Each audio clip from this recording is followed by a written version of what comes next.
Yeah, League One, interesting. Some quite big moves down at the bottom. Is that its full name? Well, like Ligue 1 Uber Eats in France and Yeah. League One, interesting. Yeah. League One, interesting. How are you? Wrexham played. They played at Wigan. It was 0-0. It was very much a match that happened. Wrexham with not even a shot on target. A couple of chances for Wigan. One Wrexham penalty shout, which didn't go their way this time. And that draw, George, meant that Birmingham City won the title on Saturday without even playing a league game. And they secured their promotion in midweek. They won their title on Saturday. It's time to give Birmingham City, Chris Davies, their flowers, because they are on 95 points from 40 games. It's been a completely dominant season, almost from the very beginning. But let's not forget that they had that slightly weird thing in the first 2 months of the season where they conceded either from a set piece or a goalkeeping howler in every single game. Then they swapped out Bailey Peacock-Farrell for Ryan Alsop. Things got a little bit better on that front. First and foremost, I'm just absolutely delighted for Birmingham City fans. Not many fan bases in the country had earned themselves a fun season, not even a successful season, frankly, a fun season supporting their team. After 12 straight years of finishing between 10th and then eventually 22nd in the Championship, they've absolutely earned this, Champions Tour of League One interesting. Yeah. I mean, I have my disagreements with Birmingham fans early in the season around my perception of the transfer fee paid to Stansfield and whether or not spending that level of money generally after relegation from the Championship to League One was prudent.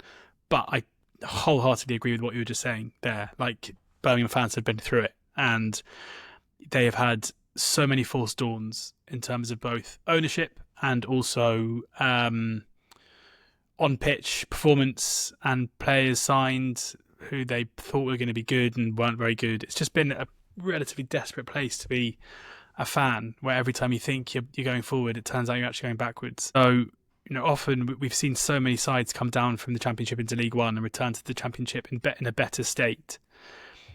But normally that comes with some cost, where they have to hurt for a bit. And normally the absolute need to get out of League One triggers, I think, a shift in the way that clubs are run and the way that people think about clubs, and then they run more smartly. With Birmingham, it felt like that process was already in place when the new owners came in. It was just too late to save them last season.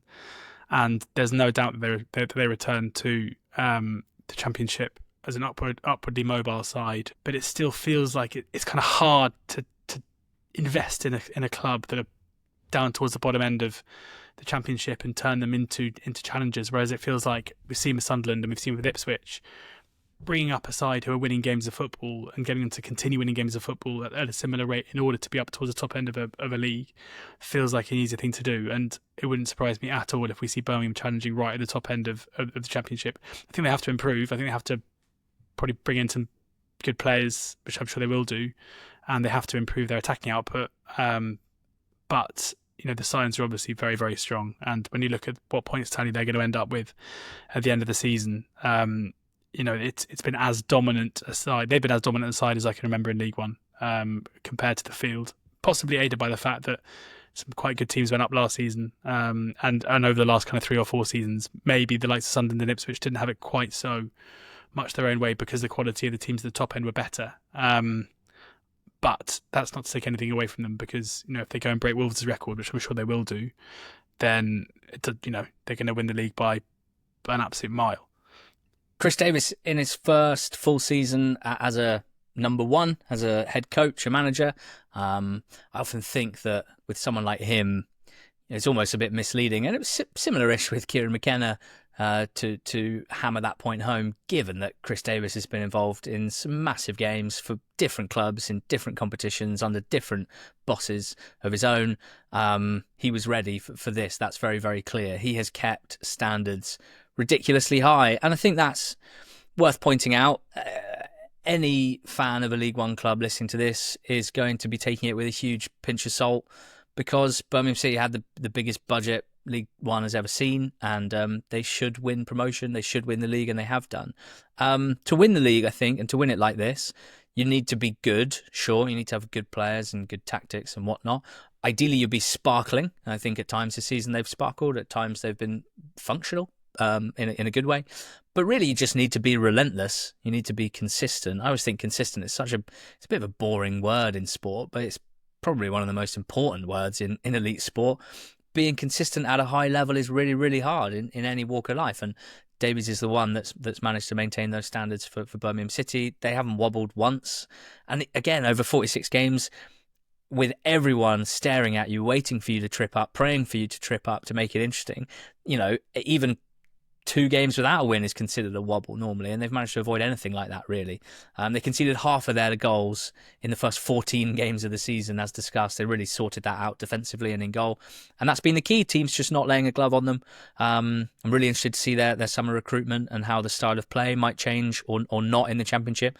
There's an extent to which Davies might not change the style of play, but it might still look different because of how teams play against them. And I think there's a chance that could be good for them. And it certainly could make their games a bit more entertaining to watch from a neutral's point of view. But yeah, interesting team. Obviously, some amazing players for the level. Kind of feels like a team where there's been a different star every month or so. I don't really feel like there's one absolute standout Birmingham City star man, key, obvious player of the season. I'm sure fans have had these discussions quite a lot, but from my point of view, I'm looking at Clara. I've really enjoyed him. His first season in English football, he looks ready to step up to the Championship easily. Allsop's been amazing in goal with his passing as well as his shot stopping. Iwata and Pike, obviously brilliant in midfield and in the pivot. Cochrane, I've enjoyed at left back. Led when he's been fit and firing at right back, and actually almost a surprise one would be Keshi Anderson. Quite often when I've watched Blues this season, Keshi Anderson's looked like the final third player with the most ideas, the best ideas, and it's obviously had some good individual moments as well. So well done, Birmingham City, champions of League One. That Wrexham result, George, also opened the door for those beneath them, and they all walked through it. Wycombe 1, Stevenage 0, the long leg of Caleb Taylor poking them over the line, figuratively and literally. Yeah, there's a quirk here where I think this goal must have gone in either just before or just after the full-time whistle was blown in the Wigan-Wrexham game, which I quite like. The idea that Wrexham kind of think, job done, we haven't lost any ground here. And then basically as their game finishes, it turns out they have, and Wycombe have scored, which basically completely changes the complexion of their own 0-0 draw. Wycombe are pretty good here. They missed a couple of chances. I feel like I've seen Richard Kone miss a header at the back post about 4 times in the last month. And there was another one of those here before Caleb Taylor, at the second bite of the cherry, managed to prod home to win the game 1-0. They're looking good at the moment. Mike Dodds came in for some stick from Wycombe fans a couple of weeks ago who weren't particularly impressed with the tactics and their attacking output. But they are kind of slowly looking to me like a side who are now building from a stronger foundation. They're not conceding many chances at all. They're not creating loads, but I think we might see that come in the next couple of weeks and back-to-back wins. I mean, actually, their underlying numbers in attack are pretty good. Now, I think that's juiced up a little bit. Headers at the back post. Juiced up a bit by the home game against Shrews, and I guess in this game as well. But I mean, those are, as we've said before, stats is literally just counting things that have happened. It's not some made-up stuff. It is counting. At the end of the day, they have created those chances. I think since the start of March, so six weeks or so, I think they've got the second highest XG generated in the league and the best XG against record in the league. So numbers-wise, if that's your thing, you might look at Wycombe's last 5 scorelines being 1-0, 0-0, 0-1, 1-0 and 1-0. The Wycombe fans might be saying, this is quite boring. We're not finding this as exciting as early in the season. The counters, the bean counters, the stat counters, the shot counters are saying, actually, they're standing out quite a lot here. So an interesting one with however many games to go, George, and with Wrexham almost doing the opposite, right? Yeah, exactly. There's some similarities, I guess, in the way the Wrexham and Wycombe's games are playing out, but I personally think Wycombe are probably playing better right now than Wrexham are. Certainly looking to me to be more consistently the better side in games. The issue that Wycombe have got is they've got a horrible run-in. Like, it's already started where on paper Reading, Huddersfield, Stevenage, Bolton, Charlton, Leyton Orient and Stockport was not nice. They picked up 2 wins from their first 3 of that run, but they still then go to a Bolton side who are trying to force them in the playoffs. host a Charlton side who will be thinking, if we can beat Wycombe and we can beat Wrexham, then we are still in this automatic chase. They go to a Leyton Orient side who'll probably still be chasing the playoffs. Final day home to Stockport, that could be anything. That could be Stockport are done and Wycombe are done. It could be a game with both of them going to final day still harbouring hopes of finishing the top two. So, it's going to be tough for them. Stockport are going to finish second and third, and Wycombe and Wrexham are going to finish fourth and fifth. Is that what you're saying? No. No. All I was saying. I'll give you the chance. No, I'm not saying that. But the greatest prediction of all time. I've given you the chance to make the greatest prediction of all time. Charlton, the fact that Charlton have got, and I keep saying this, have got Wycombe and Wrexham in back-to-back games is massive. Because if they can pick up 6 points from those two games, then anything can happen. And also the fact that Stockport go to Wycombe on final day also means if Stockport, there are a lot of moving plates here. Moving plates. Yeah, like an earthquake. Spinning parts and moving plates. No, moving plates. That's incredible. As in, there's about to be an earthquake. It's like one of those sushi restaurants that you see in Japan, where it's just specifically tectonic plates. So you got to be careful. No wonder we call it League One interesting. Don't be too close to the fault lines. There's about to be an earthquake in League One. Yeah. On final day. Charlton and Stockport both won, didn't they, George? Tell me quickly about those two, because they are, they're not giving Wrexham and Wycombe anything to be comfy about. No, they aren't. Charlton beating Cambridge away from home, kind of awkward game that they managed to get past. Tyrese Campbell with a really well taken goal, just scampering down the left, cutting back onto his right foot and firing across the keeper. He nearly did it again, hitting the woodwork. Matty Godden also hit the woodwork, so they could have been clear at half time before Cambridge got back into it and gave Charlton a couple of scares late on. And then Stockport, just a very Stockport win where they go behind early against Rotherham, a buoyant Rotherham who are enjoying life under Matt Hamshaw, and they don't panic and they can keep doing what they're doing and they slowly ease clear and win the game. 3-1. Jack Diamond scored a really good goal to equalise in this one. Carl Witten with the third goal after some brilliant play by Ethan Pye, carrying the ball out of defence, and just not many League One centre backs, let alone left-footed centre backs, would have the vision and the technical ability to pull off the ball he played through to Witten to finish off with a goal from Bradley Hills at the back post, sandwiched between the two. Stockport are so good. Like I see them as being the team that I'd want to avoid in the playoffs at all costs right now. I think they are just a well-oiled, functioning football team who, as I say, still are very much in this. It wouldn't surprise me at all if Stockport, who've won their last, is it 5 games they've won? 4 in a row, yeah. 4 in a row. It wouldn't surprise me at all if they were able to pick up another 4 wins in a row. And they've got form for it in the last couple of years with these just rattling off these long winning streaks, long unbeaten streaks. Yeah, it's interesting you say you wouldn't want to face them in the playoffs. I reckon Stockport and Charlton, which is the current, as it stands, 4th v 5th, I reckon they're thinking that about each other, to be honest. There's loads of reasons why they should be motivated to keep going, and obviously to put some pressure on the second automatic spot, but also if one of them could knock Wycombe and or Wrexham down into 4th, then that could be probably what they're both after, I reckon. Now we go from top to bottom. We have significant movement. I just realised as I start this segue, I didn't do the research ahead of the pod. I didn't come armed with the stat that I should be inserting into this segue, which would be something along the lines of, we have a new team in the bottom 4. The bottom 4 is different to Burton, Cambridge, Shrewsbury and Crawley for the first time since ever X date, because Bristol Rovers are in it and Burton are out of it. They beat Huddersfield, and how, George, 3-0 at the Pirelli, 16-5 in terms of shots, 6-0 in terms of shots on target, 5-1 in terms of big chances, and 3-0 in the goals column. They're just a better side than Huddersfield. That had been suggested by the fact that their points per game since the start of the year, over 3.5 months, was, I think, 1.4 to 1.1. And they showed it on the pitch as well. 2 of the goals from Beat Burrell made it 10 goals for him since the start of 2025. Only Charlie Kelman has more. I mean, Kelman's season is unbelievable, and I'm going to talk about it more later. Burrell's is pretty nuts as well, because he didn't score before New Year's Day. Then I think he scored a brace on New Year's Day. 10 since then. And, you know, if anyone's a bit late to the party with Beat Burrell, there's Rumaan this train. That's his name, Rumaan Burrell. Yeah. Look, it's another Rhubarb, horror performance from Huddersfield. Terrible defending. Didn't have a shot on target. They've had either 2 shots or target or less than that in 8 of their last 11 league games. The fans have watched quite the capitulation again. And there's just a lot of surgery to be done there. And I don't necessarily mean, that normally means change the whole squad and get a new manager in. And I'm sure those will be 2 major procedures as part of the surgery. But it's very clearly not just a problem of playing personnel and not just a problem that they hire bad managers. It's very clearly not that at this point for Huddersfield. So they need to work out what is the problem.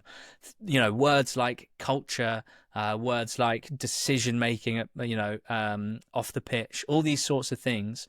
Very hard from the outside to have a particularly good steer on who's doing what. And you won't find me slagging off sporting directors very often or CEOs or whatever, because I don't feel like I have the necessary knowledge or evidence to do that necessarily. But as a whole, the club needs to work out what's wrong and how to go about changing it, because this is completely unacceptable the last couple of years of Huddersfield Town, and this was the latest low for them. But Burton are out the relegation zone.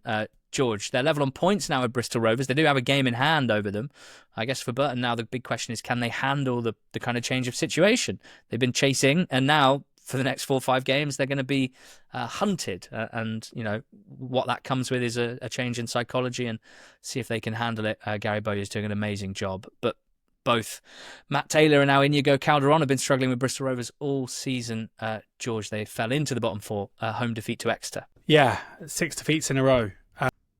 With Bristol Rovers, it feels like their season could come down to some quite good Royal Satiriou chances at quite big moments in games that he wasn't able to take. One against Birmingham at 1-1, they lose the game 2-1. And then a decent opportunity shortly after Caleb Watts put Exeter ahead to equalise and make the game 1-1, only for Reece Cole to score a great goal to make it 2-0 to Exeter. He did score in the second half to make it 2-1. They had opportunities late in the game, weren't able to take them. And it's looking fairly desperate for them now, as they're just another one of these luckless teams who are just really poor away from home, but have put in a couple of better performances recently, this being one of them where they probably didn't deserve to lose the game and they come away with nothing. With Burton's rampant form at the moment and a trip to Wrexham next up, it's hard to say much positive about their chances of staying up at the moment. One of the sexiest goals of the day, Reece Cole. Not just, here's how you know you're really watching things closely, not just a first-time volley at hip height into the top corner, the perfect angle for camera one, right behind it to see it fly into the top corner. But also he was involved in build-up and just unbelievably nice little flick in the centre of the park to flick it round a defender and then play the ball out wide, eventually getting back on the end of it. Really good stuff from an Exeter point of view, less so for Rovers. I saw some questioning about the selection choice from Calderon, with Swinkles the centre-back playing at left-back, Satiriou on the left wing, maybe not his best position. Kofi Shaw, who's been really impressive as a kind of attacking number 8, number 10 recently, was out on the right wing. Clinton Mola was on the bench, so they did have a natural left back if he'd wanted to go with that. Obviously, the result suggests that those choices weren't the optimal ones. And Calderon, a bit unfortunate in his post-match where he basically said, we need to understand the situation right now. We're a League Two team. I think what he meant was we're in the relegation zone. So as it stands, we will be in League Two next season. But the quote, when it's just text, when it's just written down, you don't hear the context, it can be taken out of all proportion. And it was, and people saying, well, what good of it? What good is this if our manager's saying we're a League Two team? It's all pretty ugly, as you'd expect, with a team dropping into the bottom 4 who did not expect to be fighting for relegation this season. Barnsley 4, Bolton 1. A bit fun for Tykes fans, George, and for Conor Harahan, who gets his first win as caretaker manager. For Bolton fans, the Schumacher roller coaster continues. Yeah, for Bolton, who felt they'd found someone after Everett who was going to reroute them back on course for the Championship. It's pretty alarming how just their games have just massive variance between each one, effectively in terms of performance level, but also they're so end-to-end that it kind of feels like any game could finish any scoreline, realistically. Barnsley were clinical here. The game probably wasn't quite as bad for Bolton as the scoreline will suggest that it was. They took their chances. Johnny Russell with 2, and Fabio Jallo, who's someone who is still incredibly young. We know is really highly rated. We don't see him do it that often, but at 19, certainly his the kind of shimmy and feint and the finish for the second goal in particular was full of quality.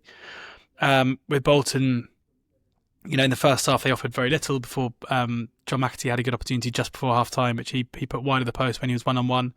As you'd expect going into the break at 2-0 down, we saw a bit of a reaction, but unable to kind of force the ball into the back of the net until Aaron Collins did so, with 50 minutes or so to go. And that was when the game was already 3-0 thanks to Jallo's second. So, yeah, I mean, I was so bullish that the Bolton were the team who were just going to ease themselves clear, who had the quality to do so with Schumacher at the helm. But to go away from home to an out-of-form Barnsley side with a caretaker manager in Conor Harrahan who really needed this win in order to kind of show what he's about and give some kind of evidence that he is somebody worth investing a bit of time into to see what he can do. It's a really poor performance and a really damaging one to their top 6 credentials. Yeah, they're 3 points off it, as are Leyton Orient, who won at Crawley by 3-1. They went behind, penalty for handball scored by Quitierna, and then from that point it was all Orient. Kelman scored a brilliant solo goal. Unbelievable form he's in at the moment. I'm going to talk about him on FOTMob Corner in just 1 second. Then Orient scored a penalty. Kelman with his first penalty of the season. I felt pretty bad for the emergency loan goalkeeper. I just don't see that as a penalty. I think it's a 1v1 situation where the keeper comes in, wins the ball, or certainly doesn't foul the opponent, and then the bloke tries to go over the top of him to get to the ball, and he kind of trips on him and falls. But I don't think the keeper did anything particular to impede the player. He just exists as a body of mass, and don't we all? So I felt a bit sad for him there. Kelman scored the penalty. Donnelly iced the cake. 3-1 win for Orient, which means they are 3 points off the playoffs. They are 3 points behind Reading. They have a significantly better goal difference than Reading, than Bolton, than Huddersfield, who are 2 back from them. They have a great chance of making the playoffs. It's really impressive how they've managed to rouse themselves after going on such a bad run. We saw Reading go to Northampton and draw 0-0. There was a big save from Joel Pereira in Reading's goal. He's been one of the best keepers in League One this season. Huge for them. And they had a big chance of their own. Charlie Savage, not long after Northampton had gone down to 10 men, not taken. Off the field, there's been an update since we last spoke. And Matt Hughes wrote an article in which he said or reported that Rob Couhig has agreed to a £25 million deal to buy Reading and save the club from administration. Hughes wrote that Couhig has revived a takeover offer he made to Dai Yong last summer after a bid from Robert Piatek collapsed earlier this week. Couhig is understood to have agreed to pay more of Yong's asking price up front than he did last summer in order to complete the purchase this month. He's also agreed to conduct quicker due diligence and to a shorter cooling off period than is customary in such transactions. The EFL's position currently is that Reading must be sold by April 22nd. That is next Tuesday.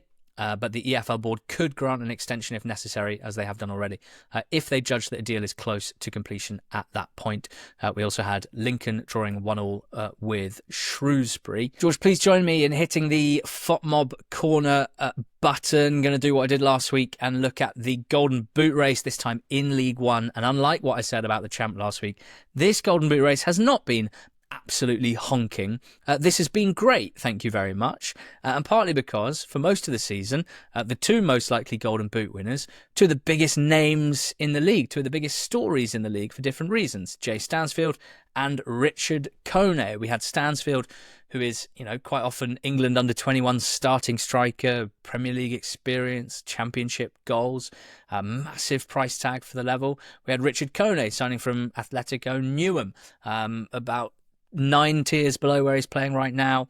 Fascinating background and story up to this point, and then taking to professional in EFL football like a duck to water and looking like basically the best complete striker in League One this season and potentially the best goal scorer as well. Kone himself, in terms of transfer value, right up there in terms of League One players, and bids of £6 million reportedly rejected in January. So it felt like those two were going head-to-head for the Golden Boot.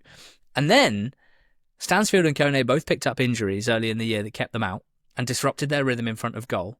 And here comes Charlie Kelman of Leyton Orient.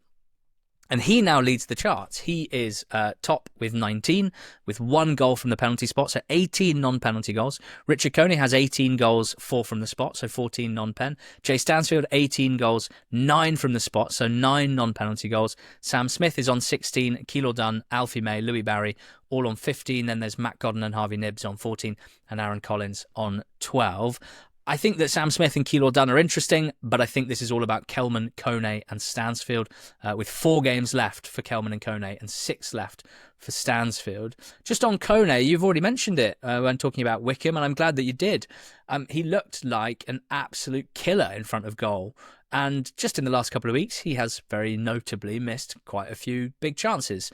I think it's worth remembering that almost every striker misses quite a lot of big chances if they're the type of striker that gets quite a lot of chances and scores quite a lot of goals. But it certainly has been noticeable in recent weeks. It's the sort of thing that makes me think he could easily have a couple of goals in him between now and the end of the season, because the chances are being created for him. One thing I've found really interesting looking at his FOTMob player profile is on his shot map. Not where he takes his shots from, but where he places his shots, which you can see on FOTMob's a really nice feature. Clear bias towards shooting to the left-hand post, the goalkeeper's right-hand side. It's actually incredibly stark how few shots Kone has taken and aimed to his right, to the goalkeeper's left. And it's quite weird, and I wonder if maybe over the last couple of months, as people have learned more about Kone and scouted him a bit more, whether people might have realised that and goalkeepers become a little bit smarter to it. Maybe not. Stansfield at the moment just clearly doesn't look at his most sharp, snatching at chances rather than, taking those instinctive shots that he's so good at. His problem, Stansfield, if you like, is that how often does he get the ball inside the box, but there's also 7 defenders in the box and he's got to shoot through them and through bodies and get it in the goal. But only 5 league goals since Christmas for Jay Stansfield is not a great return, particularly when you add the fact that only 2 goals of those 5 have been scored from open play. What I find interesting about Stansfield, and I noted this last season, he's definitely a kind of power finisher rather than a finesse finisher. A lot of strikers that we talk about being natural goal scorers, it's actually a level of composure and almost softness to the way that they finish their chances, not trying to smash the lever off the ball, but kind of place it into the corner, whereas Stansfield has always been much more of a power finisher. And I think that might be reflected in his shot map, because there's loads of his shots have been placed in that centre third of the goal. He doesn't hit the corners very regularly at all. I think because he shoots with so much power, when he does hit the corner, it's very obvious he tends to score. But, he's not a hugely accurate shooter. And so now they've been gazumped by Charlie Kelman of Leyton Orient. Now, this is a guy who, what I love about Kelman, he plugs away, George. He plugs away. He's been plugging away all season. And is plugging away a sexy trait for a striker? No. But it is a part of the ingredients that go into the concrete that lay down the foundation for a Golden Boot construction. Kelman scored 4 in his first 20 league games this season. He was nowhere near the top of the charts. 15 in 22 since then. It's a real victory for plugging away. It's a real victory for finding your confidence. It's so clear from some of his goals recently how confident Kelman is, not just in the finishes and the strikes themselves, but he's running the channels, he's latching onto long balls forward, and instead of just waiting for others to arrive and playing in a teammate, he's just going at defenders. He's cutting inside and finishing into the corner. Really good individual goals, not just poacher-type goals. I love what Kelman's doing. He's got pace, he's got incredible work rate, he's persistent, and he makes runs, and he makes runs, and he makes runs, and he gets shots off. And although he is someone that runs the channels quite a lot, he is pretty mobile across the front line. His shot map will show that most of his goals, like most number 9s, come when he's between the posts. He actually doesn't have a very good conversion rate from left side of the box, right side of the box. So he's still working himself out as a goal scorer and as a striker, I think.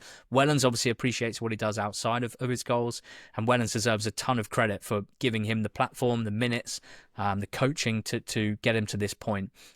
He has missed the second big chances in League One this season, which is perhaps no surprise because he's played a lot of minutes and he's taken a lot of shots. And it's just a reminder that, we look at the stats on FOTMob. I love poring over them all season.